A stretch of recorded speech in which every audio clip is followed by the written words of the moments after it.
Second exercise जो है आपकी, मैंने बताया ना इस एक्सरसाइज में, इस चैप्टर में दो चीजें पढ़नी है। एक तो लाइन के बारे में और एक प्लेन के बारे में।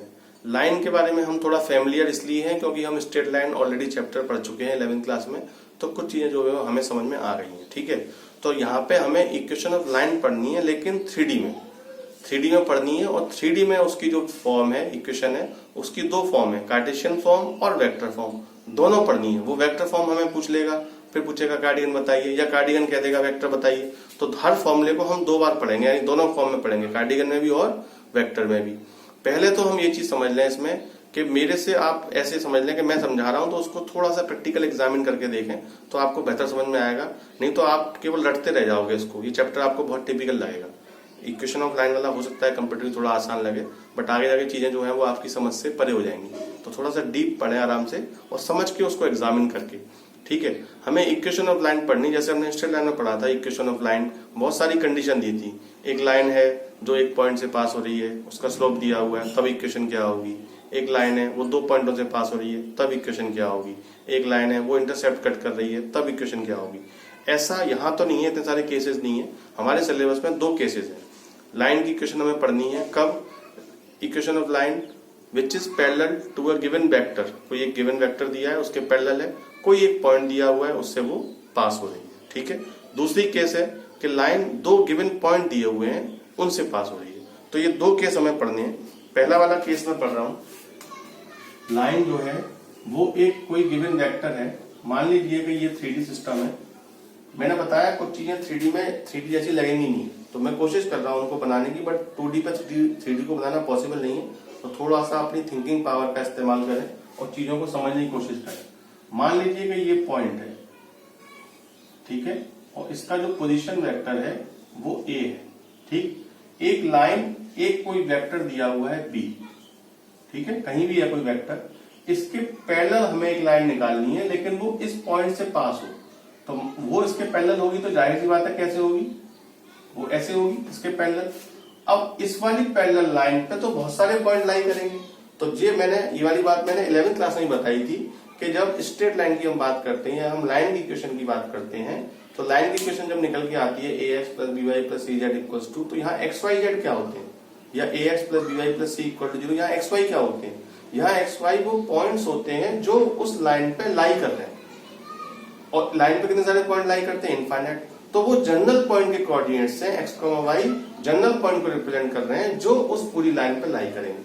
तो यहाँ पे भी जो हम बात कर रहे हैं कि इक्वेशन ऑफ लाइन निकालेंगे, तो इक्वेशन ऑफ लाइन को यहाँ पे हम उस पोजीशन वेक्टर r से रिप्रेजेंट करेंगे, और r की जो वैल्यू है वो हमेशा xi, yj और z होगी। यानी ये उस कॉमन पॉइंट का पोजीशन वेक्टर, उस कॉमन पॉइंट का पोजीशन वेक्टर है जो पूरी लाइन पे कहीं भी लाई करेगा। तो हम उस पूरे पॉइंट को r वेक्टर r से रिप्रेजेंट करेंगे। बार बार यहाँ पे वेक्टर r आएगा, आप कहोगे ये r में आंसर क्यों आ रहा है। r जो है वो पॉइंट को रिप्रेजेंट कर रहा है, ग्रुप ऑफ पॉइंट्स को, और वेक्टर की फॉर्म में हमने रिप्रेजेंट किया है क्योंकि हम यहाँ वेक्टर पढ़ रहे हैं। ठीक है, तो वहां पे हम xy पॉइंट मानते हैं। कोई कॉमन पॉइंट अगर कहें कि लाइन पे कौन सा पॉइंट लाई कर रहा है, xy, तभी तो लाइन की इक्वेशन xy में आती है। यहाँ पे 3D में पढ़ रहे हैं तो x, y और z, तो ये वो कॉमन पॉइंट है जो लाइन पे लाई कर रहा है, कहीं भी हो सकता है, और r जो है वो उस पॉइंट का पोजीशन वेक्टर। ठीक है, तो जो इक्वेशन ऑफ लाइन निकालेंगे वो हम r में निकालेंगे। ठीक है, तो ये कह रहे हैं कि इसका जो पोजीशन वेक्टर है कॉमन पॉइंट का, वो मान लीजिए हमने मान लिया कि वेक्टर r है, ये पॉइंट P।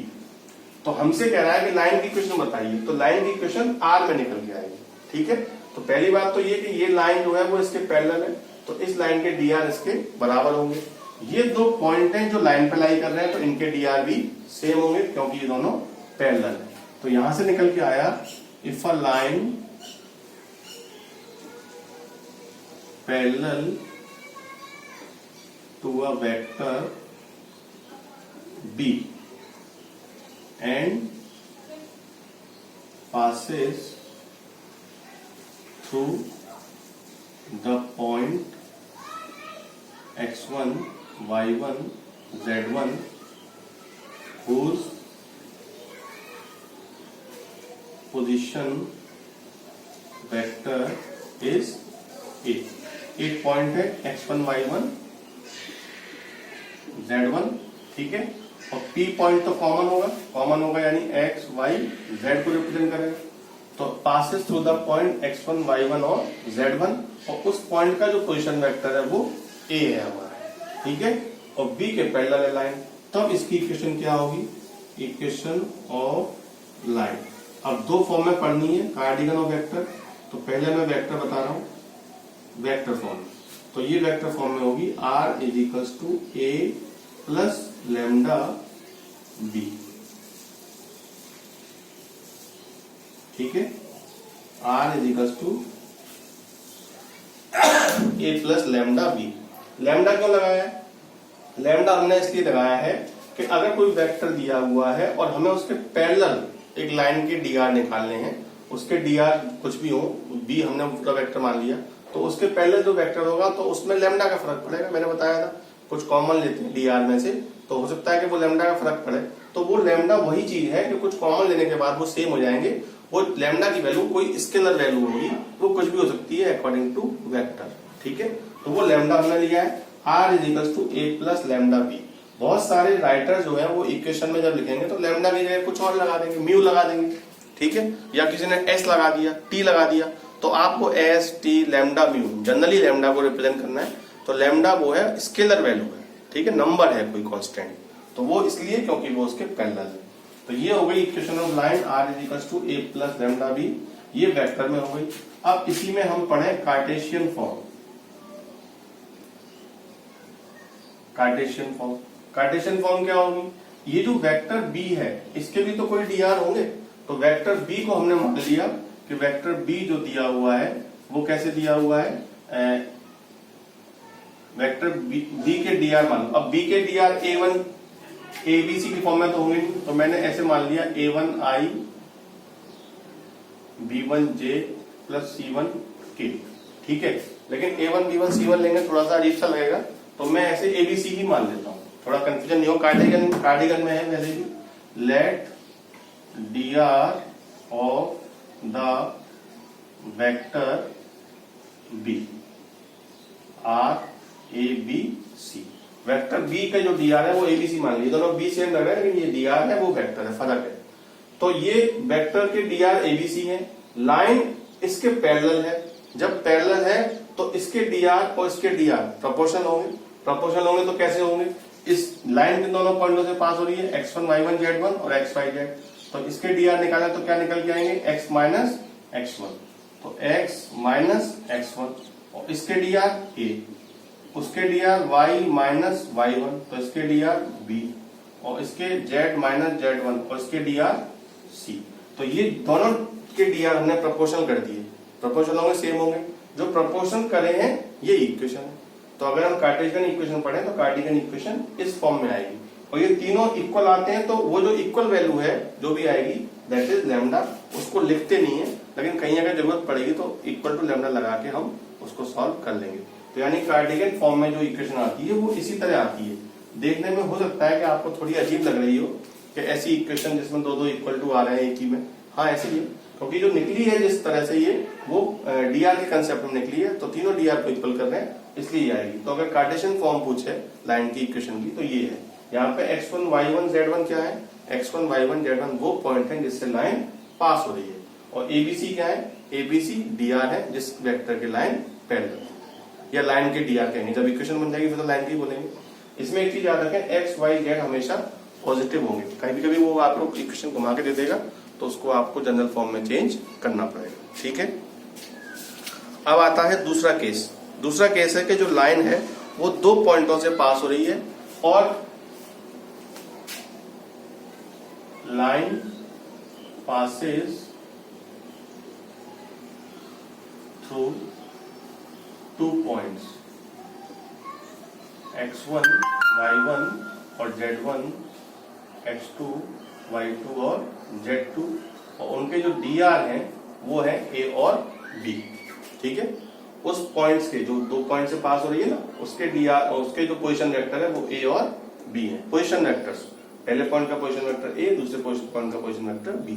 जैसे हमने यहाँ पे इसका a निकाला था ना, ऐसे दूसरा पॉइंट होगा तो उसके पोजीशन वेक्टर b होंगे। तब लाइन की इक्वेशन क्या होगी, कार्टेशियन फॉर्म में। मैंने हल्की सी हिंट दे दी, कार्टेशियन, CART, कार्टेशियन। तब फॉर्म होगी R is equals to A plus lambda B minus A। ये वेक्टर है B माइनस A, ये होगी कार्टेशियन फॉर्म। और अगर हम वेक्टर फॉर्म पढ़ें तो क्या होगी वेक्टर फॉर्म, तो वेक्टर फॉर्म होगी x minus x1 upon x2 minus x1, y minus y1 upon y2 minus y1, z minus z1 upon z2 minus z1। ठीक है, तो x minus x1 upon x2 minus x1, y minus y1 upon y2 minus y1, z minus z1 upon z2 minus z1। तो इस तरह ये पूरी form होगी, ये काय में होगी वेक्टर फॉर्म में, जहां पे जो dr होंगे वो तीनों के इक्वल होंगे।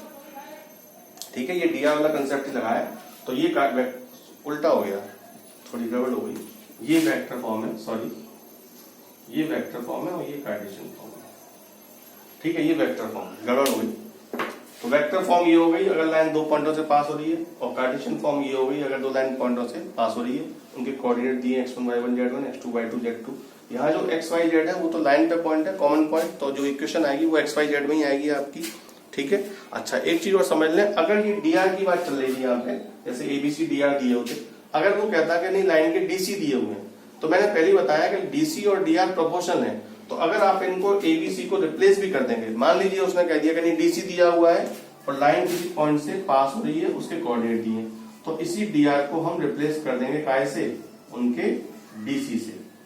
ठीक है, लेकिन ऐसा नहीं है कि लाइन की इक्वेशन दी हुई है तो आप इसको कभी कंपेयर कर लें इससे। ये वाली बात आप याद रखना, ये जो लाइन की इक्वेशन दी हुई कभी क्वेश्चन में दी हुई है, आपसे कहा जाएगा डीसी निकालो, आपने कहा था हाँ लाइन की इक्वेशन सर नहीं बताई थी डीसी वाली, तो आप डायरेक्टली एलिमेंट कंपेयर कर लो। नहीं, कंपेयर कभी नहीं करना है, आपको यही मान के चलना है कि वो dr की फॉर्म में दी हुई है, तब आप dr उसको मान के ABC और फिर आप DC निकालेंगे। आप कभी कंपेयर नहीं करें, उसने क्वेश्चन में कह दिया कि नहीं DC दिए हुए हैं और पॉइंट दिए, तो आप इक्वेशन निकाल सकते हैं, लेकिन कभी भी लाइन की इक्वेशन वो लिखी हुई दे दे तो आप उसको डायरेक्टली कंपेयर करके एलिमेंट कभी नहीं निकलेंगे, कोई निकलेंगे नहीं। ठीक है, ये प्रोपोर्शनल चीजें हैं, आप dr ही माने उसको। ठीक है, तो ये दो कंसेप्ट बता दिए। कंटेंट बहुत बड़ा है, बहुत सारी चीजें जो है वो हमें पढ़नी है, एक नहीं है, एक से ज्यादा चीजें हैं और हर एक की फॉर्म्स हैं, वेक्टर फॉर्म, 3D फॉर्म। तो मेरा ऐसा एक सजेशन है आपके लिए कि इस चैप्टर को आप पढ़ें, थोड़ा थोड़ा पढ़ें, मैं थोड़ी थोड़ी चीजें बताता रहूंगा, उनसे जुड़े हुए क्वेश्चन आपको कराता रहूंगा, तो वो कंसेप्ट समझ में आ जाएगा। एक साथ सारी चीजें बता दूंगा तो समझ में नहीं आएंगी, आप भी समझें अच्छे से उन चीजों को, वीडियो को ध्यान से देखें, और फिर कहीं कुछ डाउट अगर आता है छोटा मोटा कुछ भी, तो आप उसको ऑडियो में या जैसे मुझे लिख के भेजें। चीजों को पेंडिंग ना रखें, नहीं तो ये चैप्टर आपकी समझ में नहीं आएगा। इस बात के लिए आप तैयार। जब मैं क्लास में पढ़ाता हूँ, डायरेक्ट इंटरेक्शन होता है आमने सामने, तब बच्चों की समझ में ये चैप्टर कम आता है। बच्चों की गलती नहीं है, समझ में नहीं आ रहा है, वो कंटेंट ही ऐसा है कि उसको थोड़ा सा आपको ब्रॉड लेवल पे सोचना पड़ेगा, तब समझ में आएगी। तो थोड़ा थोड़ा पढ़ते जाएं, समझते जाएं, जहाँ भी डाउट है मुझे पूछते जाएं।